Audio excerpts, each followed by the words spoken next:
بسم اللہ الرحمن الرحیم.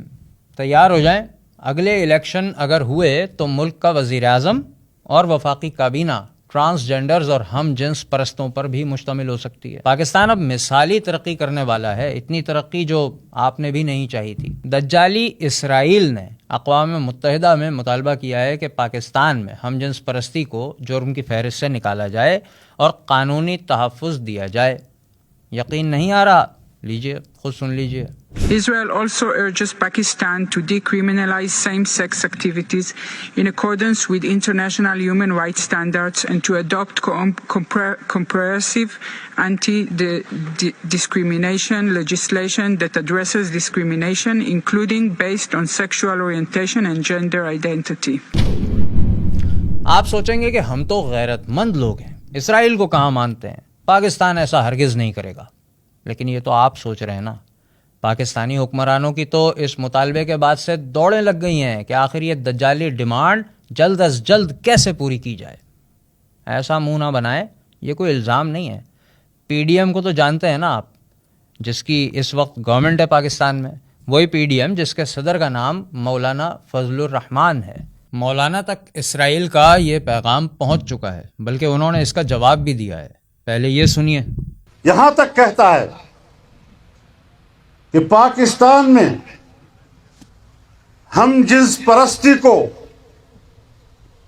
جرم کے زمرے سے نکالا جائے. یہ وہ جنگ ہے جو ہم لڑ رہے ہیں،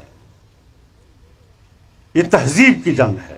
مولانا یہ جنگ کہاں لڑ رہے ہیں، کس میدان میں لڑ رہے ہیں، کوئی ہمیں بھی بتا دے. سینٹ کے میدان میں تو ان کی کوئی آواز سنائی نہیں دی. ان کے حکومت میں ہوتے ہوئے، بلکہ خود ان کی حکومت ہوتے ہوئے، سینٹ میں الیکشن امینڈمنٹ بل ڈالا گیا جس میں ٹرانسجینڈرز کو نہ صرف ووٹ ڈالنے کی اجازت دینے کا قانون موجود ہے، بلکہ ٹرانسجینڈرز کو الیکشن لڑنے کا بھی قانونی حق دینے کی بات شامل ہے. کیا کارروائی ہوئی سینٹ میں اور کیسے آنن فانن یہ بل پاس ہو گیا، خود دیکھ لیجئے.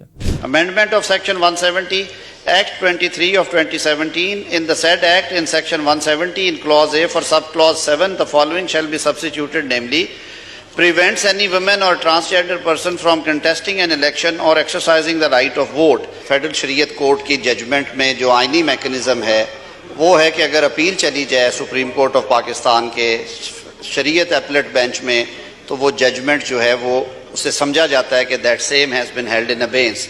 ایک تو میٹر وہاں پہ پینڈنگ ہے. دوسرا، اس پہ ایک بہت ڈیٹیلڈ ہیومن رائٹس کی 184(3) کے تحت ججمنٹ تھی، جس کے بعد یہ لیجسلیشنز کی گئی. ابھی تک کیونکہ جو قوانین ہیں ان میں یہ ٹرم یوز کی گئی ہے.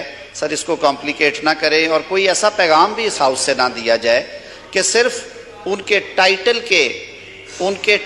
کے فرق کی وجہ سے یہ بات کی جائے کہ انہیں ووٹ ڈالنے کا یا انتخاب میں حصہ لینے کا حق نہیں ہے. The question is that the amendment as moved be adopted. All those in favor of it may say aye. All those against it may say no. I think the ayes have it and consequently the amendment is adopted.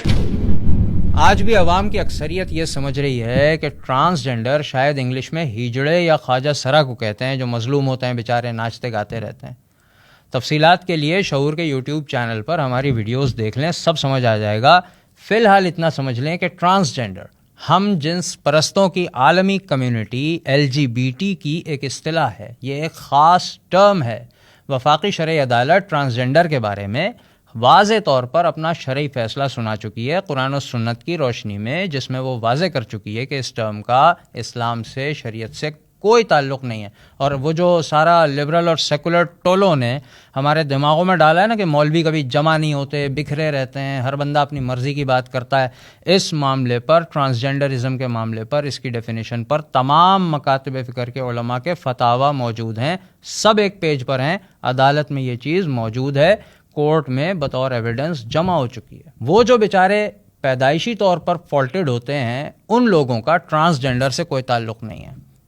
وہ transgender نہیں کہلاتے، ان کو شریعت کی اصطلاح میں خنثی کہا جاتا ہے. اب خود سوچ لیں کہ LGBT کے ماننے والوں کو اسلامی جمہوریہ پاکستان میں قانوناً سزا ملنی چاہیے تھی نا، لیکن مل کیا رہا ہے؟ الیکشن لڑ کر حکومت میں آنے کا قانونی حق. اور یہ مطالبہ کس کے احترام میں مانا جا رہا ہے؟ مسلمانوں سے سب سے زیادہ محبت کرنے والے، فلسطینیوں کو ہر دم گلے لگانے والے راتوں کو جاگ جاگ کر اسلام کی حفاظت میں ساتھ دینے والے اسرائیل کے احترام میں. ایسا لگتا ہے نہ حکومت ہوش میں ہے نہ عوام. یہ بالکل ٹھیک ہے کہ ہم ان تمام اسلامی جماعتوں کو سپورٹ کرتے ہیں جو پاکستان میں اسلامی اقدار نافذ کرنے کا دعویٰ کرتی ہیں، لیکن حکومت میں ہوتے ہوئے اگر صرف تقریریں کی جائیں گی تو یہ بات عقل میں آنے والی نہیں ہے. اور مولانا کی عزت کا دفاع کرنے کے لیے جو احباب کچھ کہنا چاہیں نا، کمنٹس میں آنا چاہیں، ان سے درخواست ہے کہ پہلے مولانا سے کہیں کہ اسلام کا دفاع کر لیں جس کے نام پر وہ ووٹ مانگتے ہیں، ووٹ لیتے ہیں اور آج کی حکومت کا اہم ترین پلر ہیں. یہ کوئی نہ کہے کہ یہ نون لیگ کا کارنامہ ہے یا پیپلز پارٹی کا دھرم ہے. یہ سب پی ڈی ایم کا حصہ ہیں جس کے صدر مولانا ہیں. مذہبی سیاسی جماعتوں اور علماء کی توجہ ہم بار بار دلا رہے ہیں کہ یہ ملک دشمن کے رحم و کرم پر نہیں ہے، بلکہ دشمن عالم اسلام کی واحد ایٹمک پاور کو گود لے رہا ہے. خدارا اپنا فرض ادا کریں. عوام آپ کی راہ تک رہے ہیں کہ آپ کب رہنمائی فرمانے کے لیے تشریف لائیں گے، یا پھر ہم اسرائیلی محبوبہ یعنی ٹرانسجنڈر گورنمنٹ کے استقبال کی تیاری شروع کر دیں.